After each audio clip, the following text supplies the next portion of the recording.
All right. So today there is a question about the end of year reflection. And since we've been working together for quite a while, if you're watching this, I want to take a bit of time to discuss with you some of the end of year reflection or the possible reflection. You already know that I don't believe that end of year reflection supposed to exist because reflection is an ongoing thing.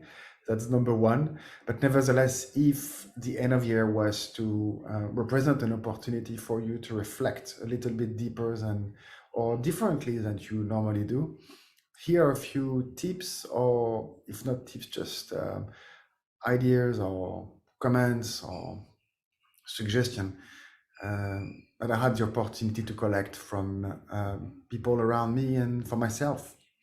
So the number one is what is prompting a reflection at this moment? I think that's number one.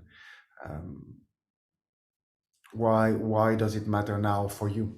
And the answer will be different for each one of us, depending on the type of year we had, depending on what's coming ahead. So there is a number one is why now, but also kind of why now.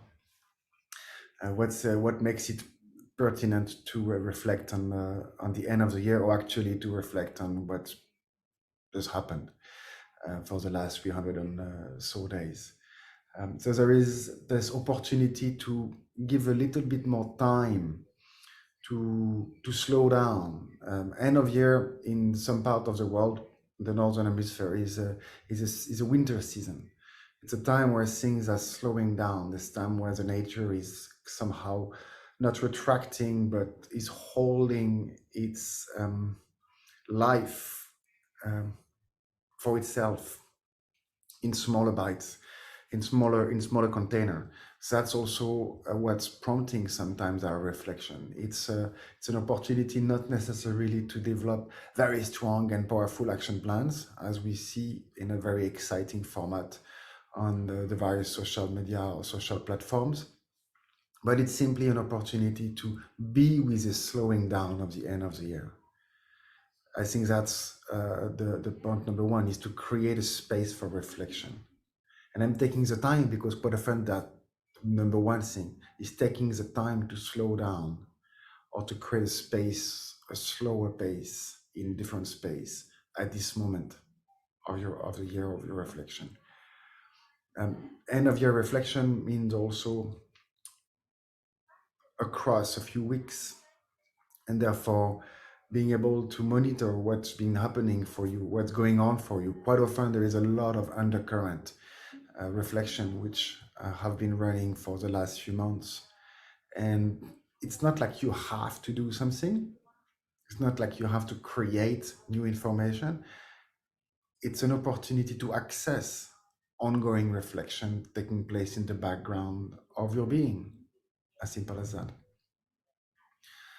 Now, of course, there are some more your typical type of questions and structure that we can look at together, and I'm sure it will be all over the place in a few weeks, if not in a few days. Number one is, how am I feeling right now? What's been going on this year for me? What was the theme, and what is the theme I want or I feel is inviting me in the new year? Because end of year reflection is obviously an invitation ushering into the new year or into the next season of our life or next chapter of our life. So it's also being with this transition, which is from a calendar perspective completely arbitrary, but from an energetic perspective is significant, not only because of the season, because also that's something which is taking place for billions of people at the same time. And therefore the collective energy, the collective creation and expression and creativity is around the new year, from the music you listen to the movies you watch to the conversations that people are having to the accounting rules. Everything seems to be around the end of the year, and therefore we too are propelled, catapulted into this process. So take the time to maybe serve that wave, but at the same time look how it feels for you to be on that wave. Do I feel like this is the end of the year? How do I feel compared to the people around me? Do I want to dive into this? Let's quickly make a summary and let's see what I can do. let's complain and let's try to, at the same time, embark on the New Year resolution type of conversation. It's always interesting to make resolution. What's more interesting, I think, is to be with what makes those resolutions so appealing.